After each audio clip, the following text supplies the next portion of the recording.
Hello YouTube, this is Morgan, Airspeed Prime here at my next Avatar weekly discussion topic video.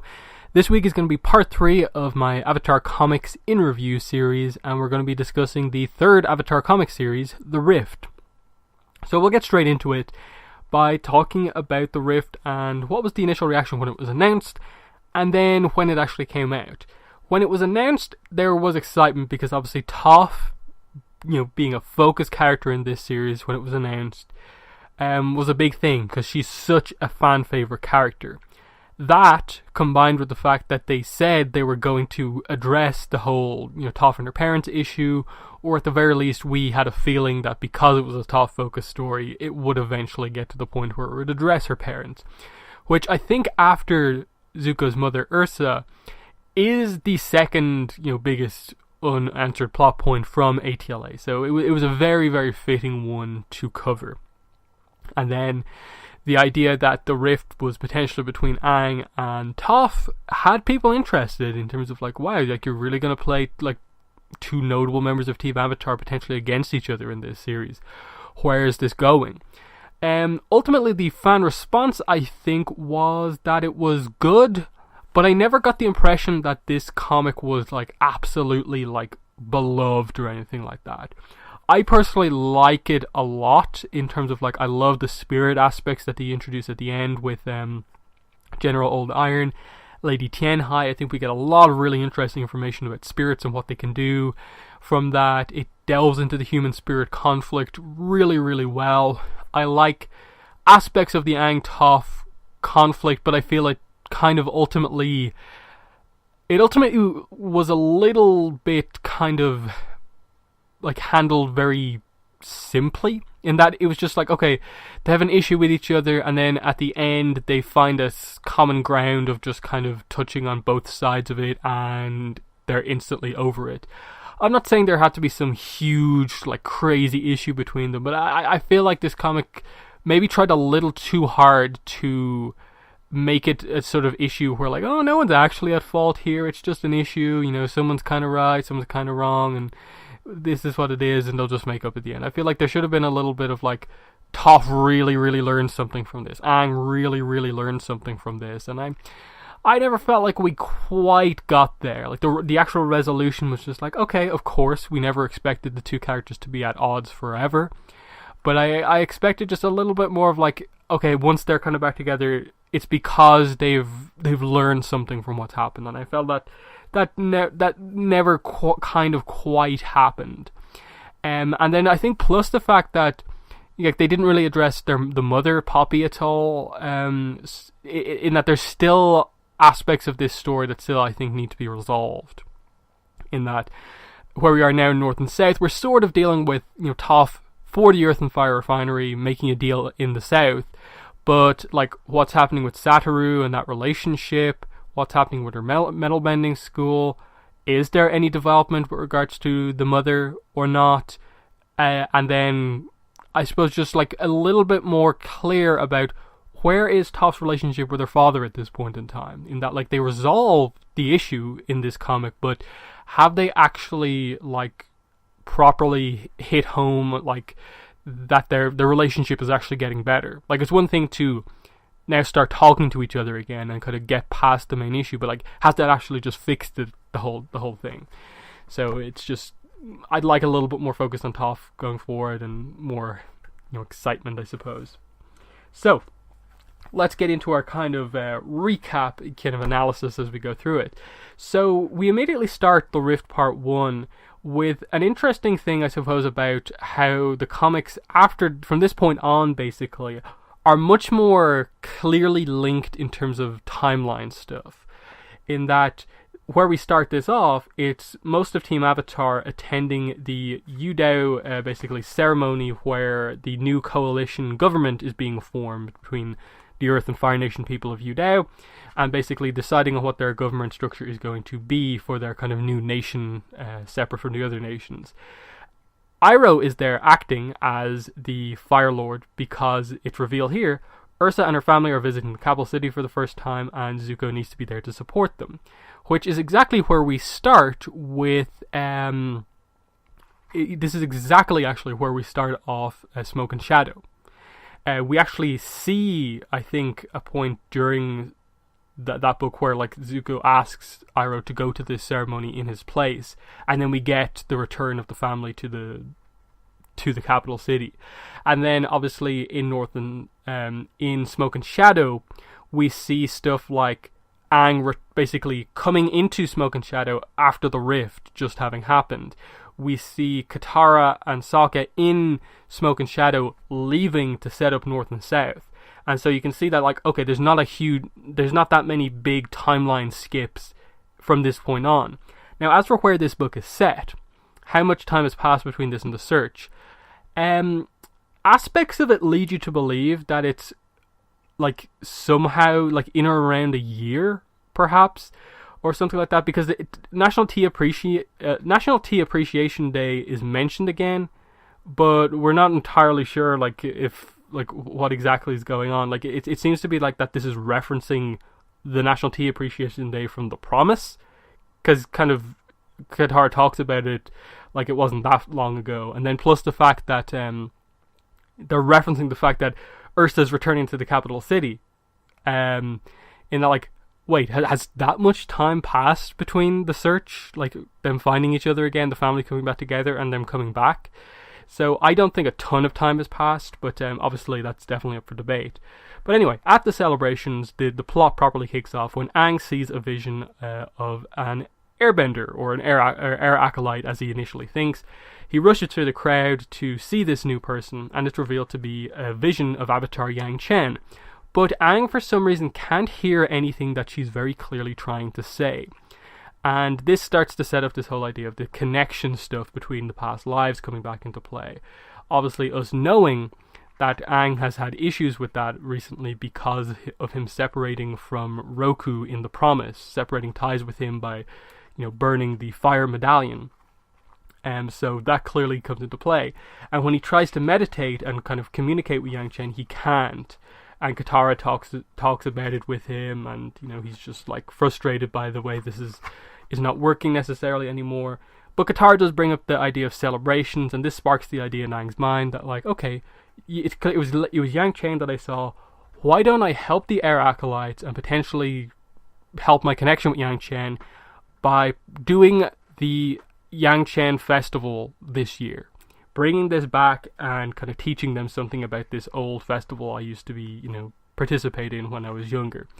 So this is obviously Aang in one of his first times really trying to, teach the Air Acolytes aspects of the Airbender culture. And this is an important aspect throughout the book, in that Toph is here and she doesn't really seem all that interested in the way Aang is teaching this, and that from her perspective, he's just teaching them about traditions of the past, and she's not really into that. And of course, that's from her perspective, where she is not a fan of her own past, but maybe it's her perhaps not really respecting the fact that Aang, as the last Airbender, really kind of needs to keep the Airbender culture alive, and so him teaching them, even if he doesn't know everything perfect, is something that needs to happen, even if it frustrates her. But we'll get more into this as we go on. The core of this basically is that, again, Aang isn't entirely sure of everything that's a part of this ceremony, and so is kind of just like, well, this is just the way it's supposed to be. I'm not exactly sure why we do this part of the ceremony this way, but that's just the way it is. And that's just how it's done. And this sparks a kind of flashback memories for Toph, because she's heard this said to her so many times by her father. That's just how it's done. As she basically goes through in the past, all of these things about how her family set her up to be this, perfect young lady who does exactly what she's told. And she asks all these questions. Why do I have to wear this fancy clothes? Why do I have to take delicate little sips when I drink? Why do I have to bow towards this giant slab of stone? Why can't I go out? And her father always answered her with, I'm sorry, that's just how it's done. That she was always just kind of dismissed by, to be the person we want you to be, you just have to do this for no obvious reason. And you can see where the frustration comes from. Aang is kind of somewhat being like that, but not exactly, and she's remembering that a lot.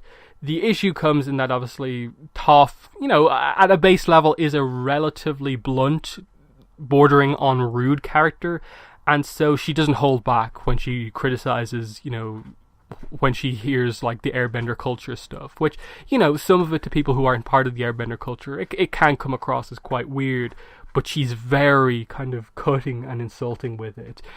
So you absolutely get why, Aang is like very kind of taken aback and frustrated by it. And tries, and for the most part keeps his cool around it and just kind of casually, trade some insults with her, while still keeping his cool, Come, those of us who are not stubborn dunderheads will now do our bows, and, Toph is taken aback by this. So you can see where the conflict is developing, but where it really kicks off, and the root of the book basically is that as part of the festival they have to come to this like sacred meadow, and this is where they'll eat, like an important meal together, and this will be the big celebration of the festival in this kind of peaceful meadow. But when they arrive at the spot where the meadow is meant to be, it turns out that basically a town has been built around a big refinery.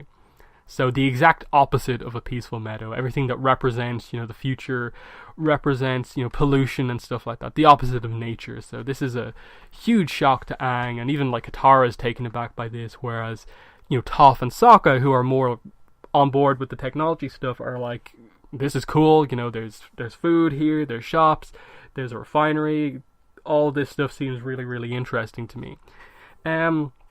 We also get introduced to the side plot of the rift, which is that Sokka and Katara meet two girls from their tribe, Nutha and Neok. One of them is kind of happy to see them, the other not so much, and we'll delve into that a little bit later on, and how it potentially links into aspects of North and South, or doesn't link in, but we'll get there. Anyway, they go to investigate why this kind of factory is here, what's causing all the pollution, and they come to the river and find that it's absolutely like disgusting. The river is just completely polluted, and there's no way it's meant to be like this. And they can see the problems that the refinery seems to be causing. We also get a look at some of the guards who are guarding the refinery, and we see that they kind of look very similar to metal-bending police officers. And clearly what they're suggesting here is that, obviously these are earth and fire refinery officers, so when Toph joins the refinery and becomes part of this, she clearly uses the fact that she has a metal-bending school, teaches some of these earthbender guards who wear the armor to be metal-benders, and then, there's a connection in terms of like Yu Dao being nearby, the establishment of the police force, and you can sort of see where things are going to come together in terms of the metal-bending police force and Toph's involvement with that. But not all of it quite happens just yet, but they're subtly setting it up. Anyway, some fights happen there, but Satoru arrives to break it up. And Satoru is this new character. He is the nephew of one of the owners of the refinery, Loban, who's the Fire Nation representative in the Earth and Fire refinery. And he is the kind of chief engineer who's basically behind a lot of the new technology here. He's in or around, the age of Team Avatar as well, so he's still quite young. And he's basically obsessed with Team Avatar. He seems like he was obsessed with Aang. But when he sees Toph, he reveals that, his true obsession is with her because she's a metal bender, and he just, like a lot of people are super obsessed with Toph in the fandom, this guy, represents them a lot. Toph is the be-all and end-all to him. And, so he's obsessed with her, basically talks her through the whole thing, which takes Aang a little bit by surprise, and, he's the leader of the group, but it's Toph who's getting a lot of the focus here. And he can't really get a chance to ask Satoru about why the refinery was built here. But they do get a tour of the refinery, and there's two sections of the refinery. One of them is a bender line, where they have water benders, earth benders, and fire benders go through all the steps in terms of refining the earth, getting the crystals out of it, and then obviously turning them into the final product. So that's the bender line. And then on the other side, the non-benders use machinery to do roughly the same thing, though Satoru does say that they still have a little bit of ways to go before the machinery stuff is as refined and well done as the bender line. But you can start to see the hinting, the touching upon non-bender-bender kind of conflict stuff. The first bit of technology, big piece of technology here with the introduction of this forklift that Satoru has made is introduced here, and the fact that Toph can actually very easily fix certain mechanical things that are made out of metal, as she fixes the engine after Sokka kind of breaks it when he goes for a ride in the forklift. And yeah, we start to get the touch on the fact that this relationship between Satoru and Toph is becoming somewhat romantic. By the end of the book, they don't go anywhere too heavy with it. There's just a hint that something could happen, and they seem to get on quite well. But the idea between these two is that immediately Satoru is just like, wow, you have a metal bending school. It would be great if we could get some of them to come down here to fix the machines when they go wrong. Metal benders are perfect for that. And she's basically just like, okay, no, they won't be employees, but one thing in terms of money you could do is you could sponsor a new school building for us, because she had mentioned earlier on at the start of the book that she has so many students now that they need to be there a lot of the time, so she's had to just make kind of earth tents for them to stay in. So here she's now proposing the idea of like it being like a proper school where people can stay there for, you know, days and like sleep there, of course. And it seems like this Earth and Fire Refinery is eventually going to be the main sponsor behind Toph's school, which would make sense about, again, the Metalbender Cops, where they ultimately come from, with the school becoming much bigger.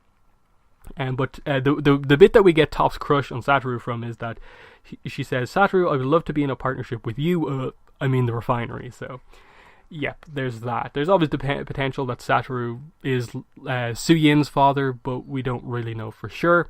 There's no sign of this Kanto guy who is Lin's father, and then Lin is the older sister of the two, so this relationship clearly doesn't happen immediately, maybe, but maybe then she has a relationship with Kanto, then Satoru properly comes back into things.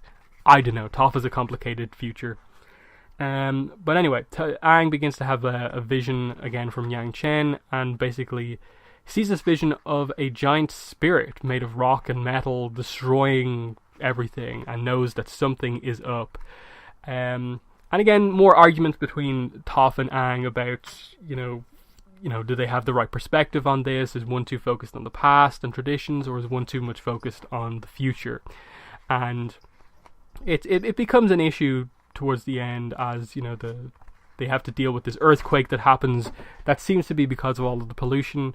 They manage to save everyone, but Loban comes in and is furious at all of this. It's revealed that basically he is very much the businessman. He just wants the factory lines to work non-stop. He doesn't care that people are hurt or anything like that. He just wants it back up and running to make more money. And it's at this point we get introduced to the Earth kind of person who's in charge of things. The other person who owns the Earth and Fire Refinery with Loban. And it's Liu Beifong, Toph's father. And so we end part one with the introduction of Toph's father into things, and we can sort of see where things are going. So into part two, we see that immediately Liu doesn't acknowledge Toph. He's like, this isn't my daughter, and walks off. And we see that, okay, this is going to be a problem.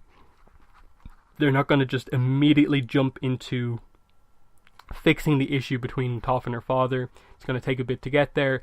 He basically just like orders everyone to be escorted away, like all of Team Avatar escort them away, and it's the Rough Rhinos who are going to do this because Liu and Loban have hired them as extra security. So we get a fight with the Rough Rhinos and basically all of Team Avatar. The groups are basically Aang and Toph, Sokka and Katara, and then the Air Acolytes, the three of them that we have here. And, you know, it's all going, like, reasonably well, but obviously there are issues in that, like, Toph has to help out the Air Acolytes because they nearly get themselves killed, and this is where some of the harshness of Toph comes out, that she is upset by the fact that her father won't acknowledge her again, in that she's basically just, like, completely dismissing air nomad culture and ideals here, because they didn't want to hurt who they were kind of up against. And they wanted to try and, like, you know, win the fight without hurting them, like Aang has kind of thought them. And she's just, like, criticizing this to no end when this is what they want to do. And you see that she's just really not kind of being in any way respectful of that sort of culture stuff. And that's the kind of flaw that she's having.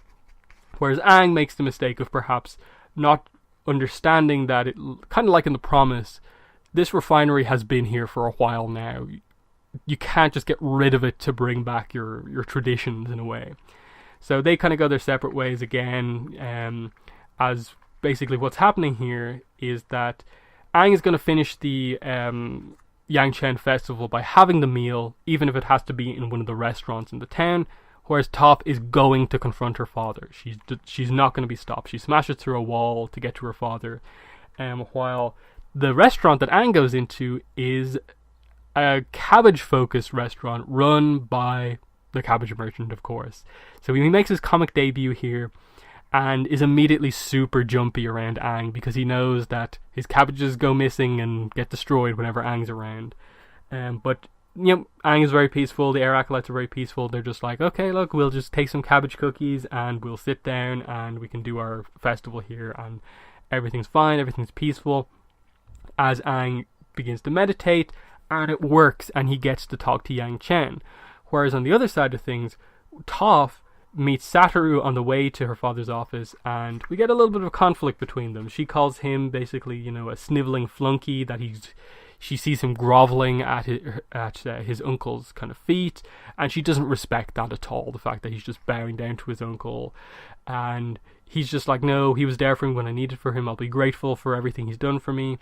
But she goes to talk to her father, but what we really get resolved first is that Sokka and Katara, who were fighting like Ye Liu, the explosives guy of the Rough Rhinos, during their fight they basically blew open an entrance to a secret kind of mine tunnel.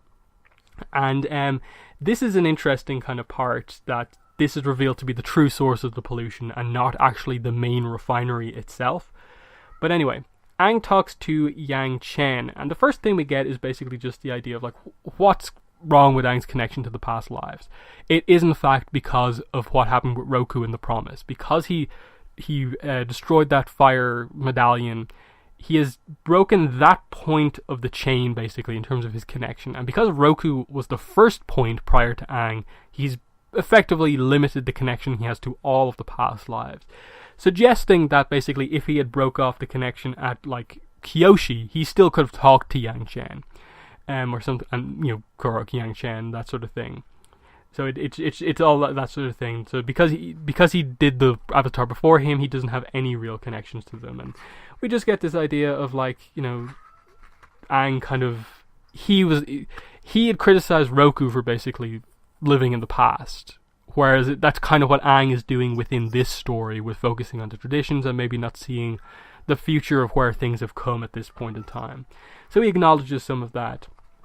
As we see Aang kind of acknowledging that he kind of needs to step into the future, we see Toph begin to kind of confront her past, that being her family. So he goes in there, Lau continues to say, you're not my daughter, and kind of criticize her, like he says, I spent countless hours of my life, not to mention a substantial portion of my fortune, raising my daughter to be a poised, demure, obedient young woman. I did everything I could. This thing in front of me is not my daughter. And she's just like, you don't deserve to talk to me like that. And he's basically just demanding respect from her, like, I did all this for you, and you're not the person I wanted you to be. You have to give me respect if you want to talk to me. But he's obviously not giving her the respect of acknowledging that she's not the person that you wanted her to be, but you have to accept that.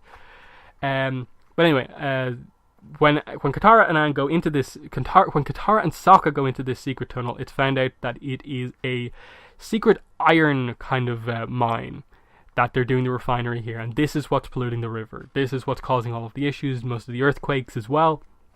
And this becomes a key point. But Aang and Yang Chen continue their talk, again reflecting on the stuff about the mistakes that they've each made, about Aang holding too tightly onto the past. And then Yang Chen talks about her own past with regards to her first mission as the Avatar.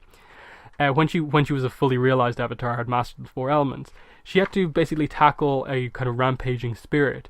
And it's the same spirit that Aang saw a vision of previously, whose name later on, but I suppose that right now, just for the sake of identification, this is General Old Iron.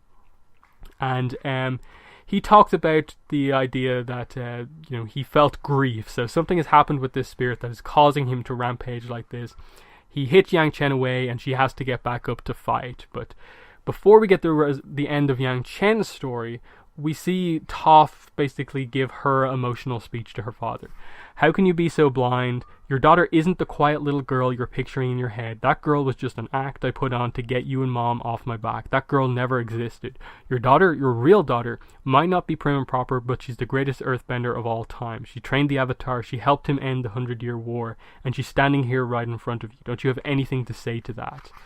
And he turns away. He's not willing to really say or acknowledge anything just yet, as Sokka comes in and is like addressing it. He basically reveals to Lau what's with the secret iron mine right next to the factory, and Lau reveals that he doesn't know anything about this. And it's revealed that Lobon has done this behind his back. So their business kind of deal, there's been lies involved in this, because as far as he's aware, they've only been refining crystals.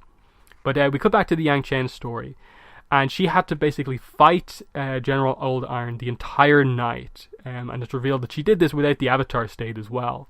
Eventually she got the knowledge from him that his name was General Old Iron, and we get the story of why he is this angry. He talks about how long ago, when the spirits still roamed this world, he lived here with his friend, another spirit called Lady Tianhai. And it seems to suggest that there was perhaps somewhat of a romantic relationship between the two, and that, yes, he protected her, but it seems like because he is so angry that there was more to it than that. And obviously with stuff like the previous series, The Search, referencing the idea of the Mother of Faces being the mother of Ko, suggesting stuff like relationships, romance potentially, families between spirits. Very, very interesting. But what he talks about here is that one day she encountered a tribe of humans who made kind of position near where basically she tended to hang out in the physical world. And she basically became obsessed with the humans after this. She entertained their requests and kind of basically watched over them in a way. And he planned to get rid of all the humans, but she protected them, stopped them. And he basically reveals that, like, because of this, because she went against him in not taking out the humans, he just left. He left her on her own and allowed her to basically become the somewhat spirit of this town. And she stayed there so long that basically this small tribe of humans eventually developed into one of the greatest and most powerful cities in all of the world. So it's basically revealed that this, where most of the rift is taking place, this kind of place that's overlooking the sea and this meadow, where the statue is from before, is actually the location of this former amazing kind of tribe civilization. It has just been kind of torn down at this point and become a meadow, and then over time it is now this factory town. So interesting history there. But then he talks about how just a few nights ago, you humans proved my deepest fears deep within me. I felt Lady Tianhai's last breath. You humans had killed her. And that's why he's kind of rampaging like he is. And the leader, the kind of king of this town, reveals that, yes, Lady Tianhai met her end here. I caused her death. It was my fault alone. And he basically puts his armor back on. He reveals that, like, General Old Iron is a spirit who wears metal and earth armor. And seems to be somewhat of a, like, earth bender type thing, but it seems like he only just seems to have possession over this specific armor that he has, rather than being able to properly bend earth, which would contradict a lot of things. But he's about to kill this man who is basically admitted to killing Tianhai. But on the other side of the story, Toph, Lau, Satoru, and Sokka all go down to the mine where Katara is with, like, Neok and Nutha, and the other Rough Rhino members are there, and they stop everyone from trying to escape as Lau kind of confronts Loban. The support pillars end up being cut out as a kind of cave collapse happens in this iron mine. The rest of the Yang Chen story is that she mentions that she had to go into the Avatar state to defend everyone, eventually getting the advantage in this fight, saying that, peace is possible, balance is possible. She stands on the border and she's trying to stop humans as spirits from really truly having a rift between them. And she reveals that she's about to reveal the kind of the truth of the agreement. She made an agreement with Old Iron that he would never take up his armor and fight humans again because of the Yang Chen festival. We don't know the details of this just yet.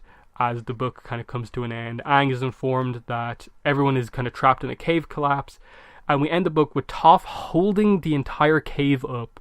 She's the only one who's a metal bender, because obviously there's this pseudo reveal here that the iron mine is Old Iron's armor.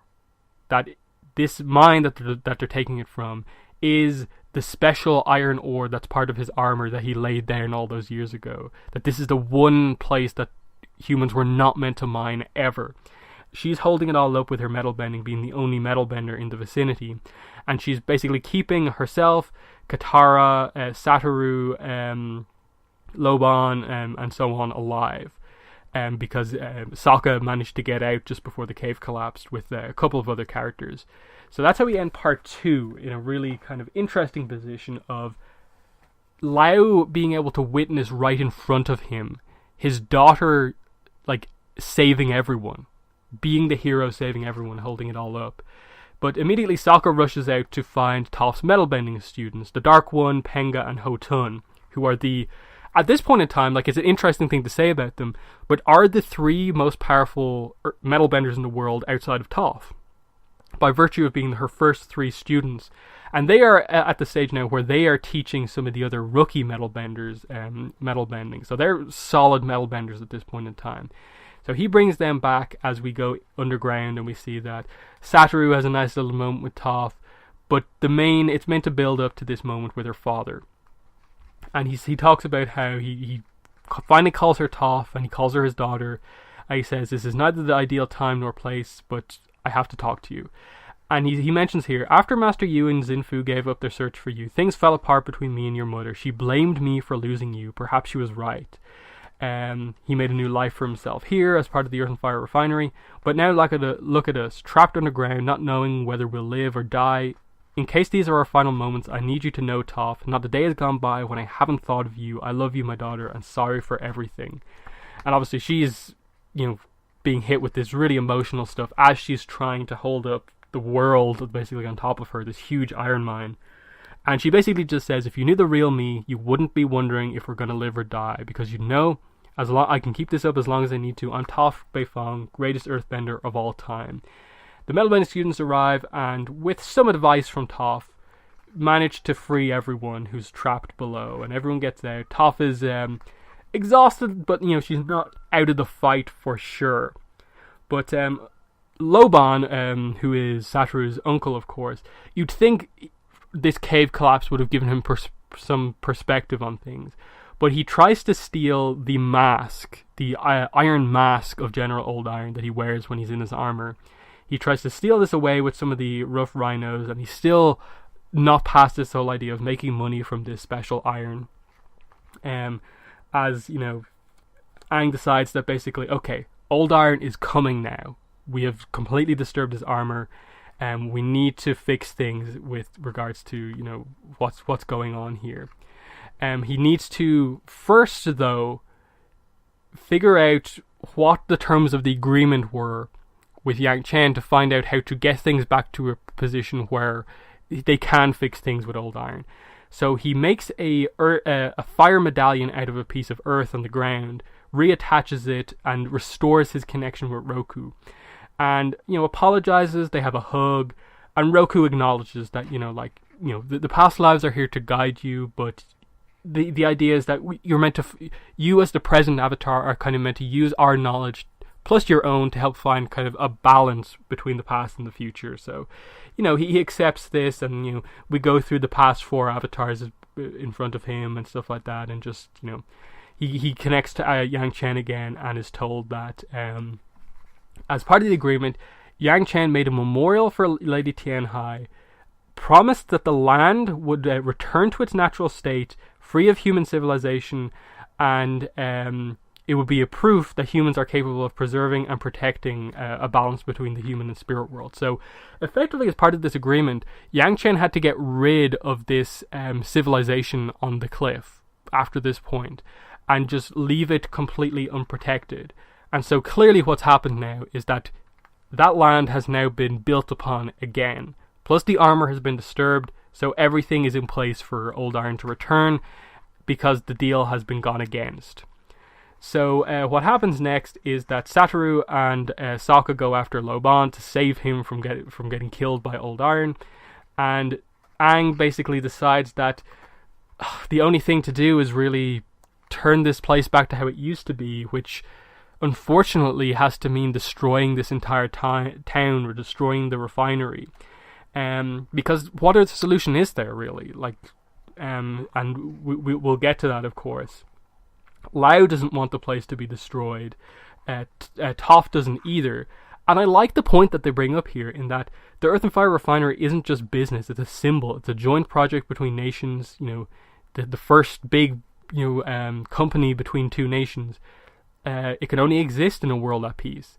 So Toph is going to try and stop Aang from destroying everything, which he thinks is the only plan, which leads to a brief fight between Aang and Toph. I don't think it's really meant to represent how the fight would go if they actually had a proper fight.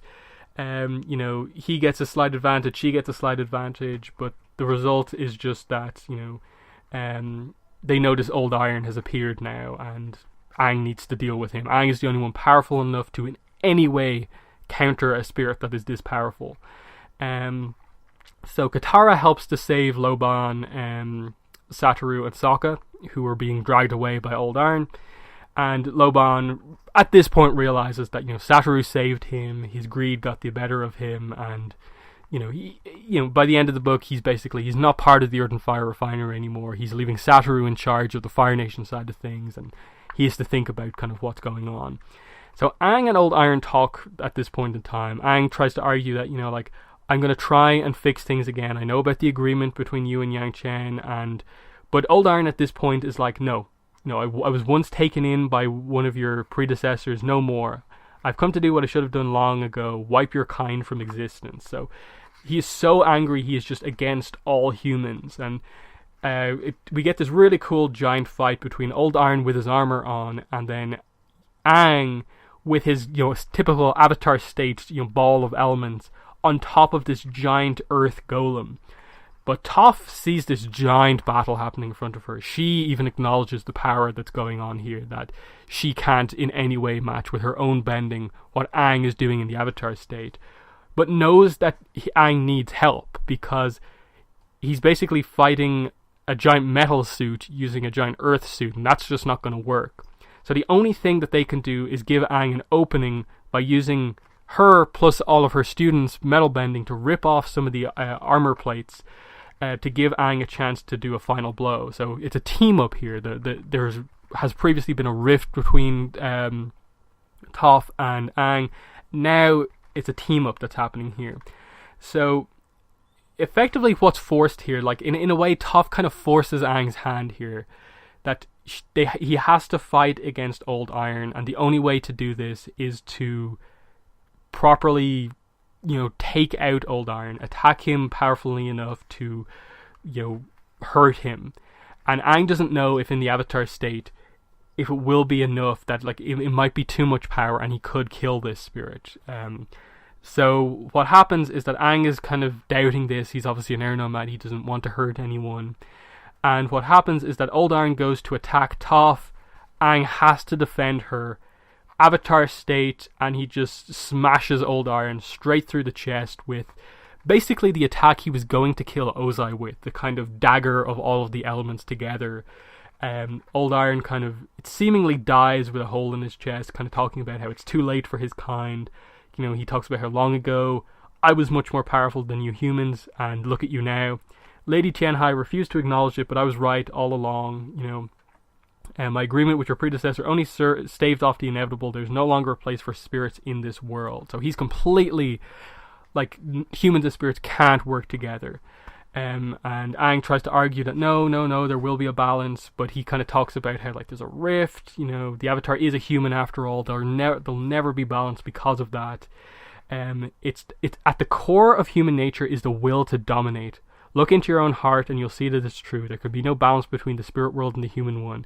I pay homage to you, young human, for you have vanquished me. And he bursts into light and seems to turn into kind of lobsters as he goes back into the ocean.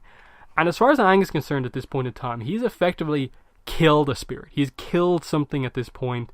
I think he knows he hasn't like just wiped it out of existence, but he's like killed the being that was Old Iron. And I like how Toph does acknowledge this, that she acknowledges that she kind of pushed him into this situation, and that Aang has kind of gone against something he really believes in for her. And, you know, that could have been easy for you attacking that spirit. I mean, being the Avatar and all, you saved me and students, so thanks. They hug, and, you know, that's meant to be the end of the conflict between the two of them.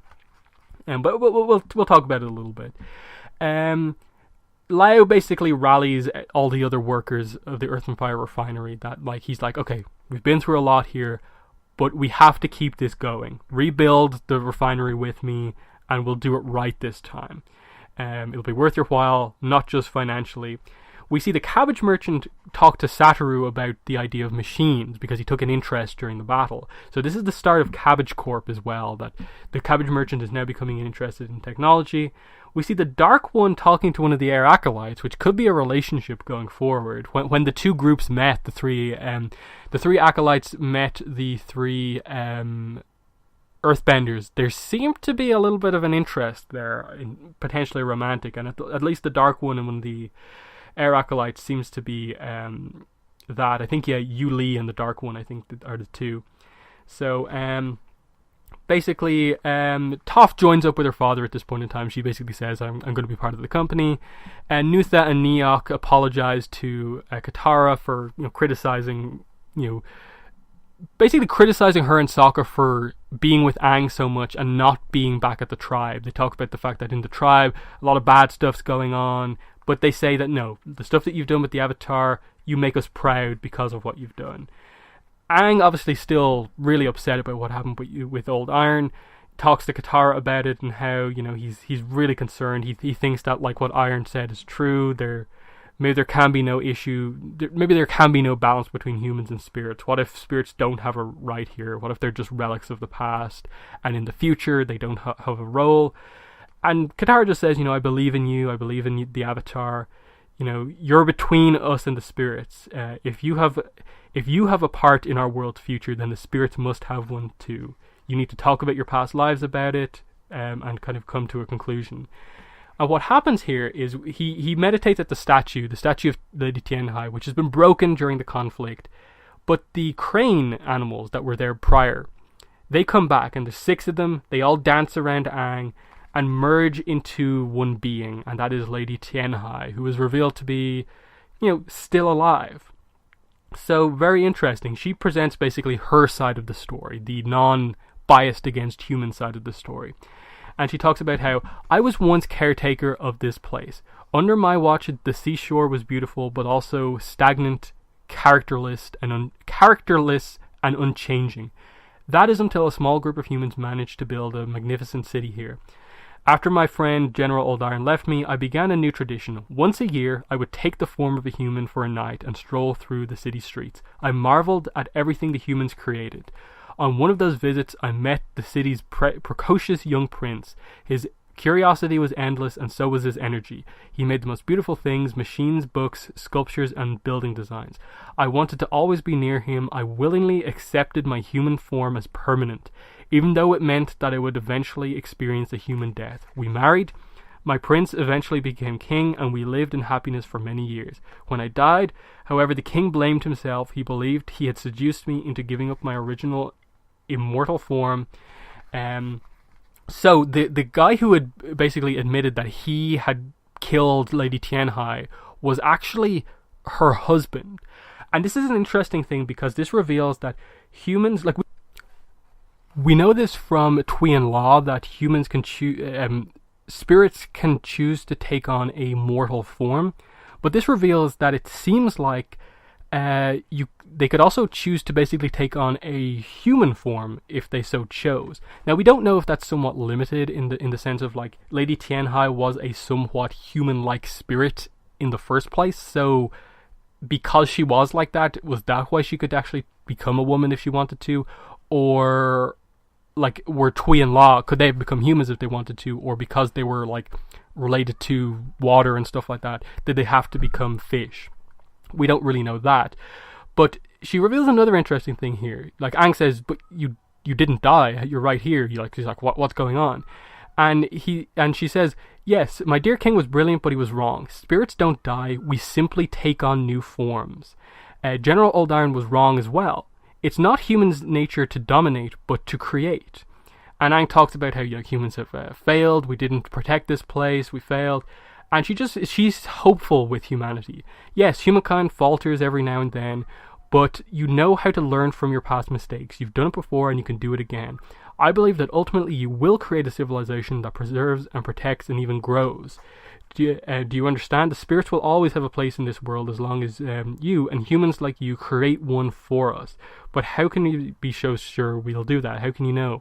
And she just says that, I don't know, young Avatar. I hope that her new form as a spirit are these 6 cranes. That's her new kind of form as a spirit. So we then cut to 3 months later, which, as far as I'm concerned, is something that is even post North and South. Not enough time has passed between obviously the rift happens right now, but the Smoke and Shadow doesn't take place over the course of more than 3 months. North and South doesn't take place over that much time. So this is the furthest into the future of the comics that we've ever seen. And it's basically this new festival. And we see Toph's metalbending students, some of the Rough Rhinos, Lobon's even there. And the refinery's back up and running. And it's revealed that what this is it's kind of the replacement for the Yang Chen Festival, a more modern version of that. It's called the Spirit's Friendship Festival. And this is basically same tradition, only in a new form, like the Spirits. And it's meant to just be it's an airbender tradition, but it's more modern, so it includes everyone. It's not just exclusive to airbenders, but it has, some of the ideals of airbenders in that it's about the spirits. But people can eat meat if they want. It's not limited by the airbender traditions. It's very much, diverse and brings in everyone, and fits with regards to the new town that has been built up around the refinery, and with the refinery trying not to pollute the world and be more like to itself and not like the iron mine was. You can see what's kind of happening here. So that's the Rift. Really, really, really good stuff overall, but I wouldn't say perfect. I'd never call this the best of the comics. I think the problem for me was that right at the end, the Toph-Aang conflict didn't really come full circle for me.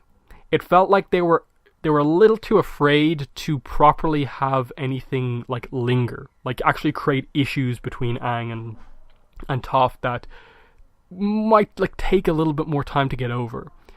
I don't think it's bad. I don't think it's awful. I just think it's something that holds it back from being perfect. What I mean by that is take the Zuko and Aang conflict from the Promise into account and how that came to an end. In Ara's tea shop at the end, they have a conversation and basically talk about their flaws. Talk about kind of more or less what led to the issues that they were having and the confusion that made up the Promise. Zuko talks about how he's always going to be struggling with these decisions that he makes, and that he's going to look for his mother to try and resolve the conflicts within himself. Aang talked about how he's always going to care a massive amount about the people he cares about, and that's a flaw that he has, but he's willing to accept it. And I kind of like that as the ending, that they just both admitted they were flawed, that ultimately there's no real issues with them as friends. They both learned from this experience of the Promise, and they can go forward. With the Toph and Aang conflict here, I felt like they just kind of ended it and never actually addressed massively the conflict. But the conflict like between them. In that like Aang, roughly learned from other characters, like with the whole Yang Chen side of the story, is making up with Roku, to kind of accept that he needs to balance the past and the future and the present. Whereas Toph, in confronting her father, learned, I suppose, to confront her past. But they never really addressed the fact that, like, Toph was, like, insulting Aang's culture, or Aang, really addressing, like, why he made the changes he did to, like, the festivals and stuff like that. The different way he was going to approach, like, leading the Acolytes at this point in time. The resolution to it just came because, like, they hugged after an action scene that brought them together, which is fine. I just feel like during that hug scene, you should have said a little bit more about what actually happened and not just leave it as the way they did. But the other stuff is great. I love the Lady Tianhai Old Iron backstory with what it tells us. I like a lot of the side plots in this. I like a lot of the new characters and the setup and the hints for stuff happening in the future. But yeah, that's been the video for this week. Next week we'll do Smoke and Shadow, and then we'll build up to North and South, Part 3 coming out. But yeah, that's been the video for today. Thanks for watching, and bye.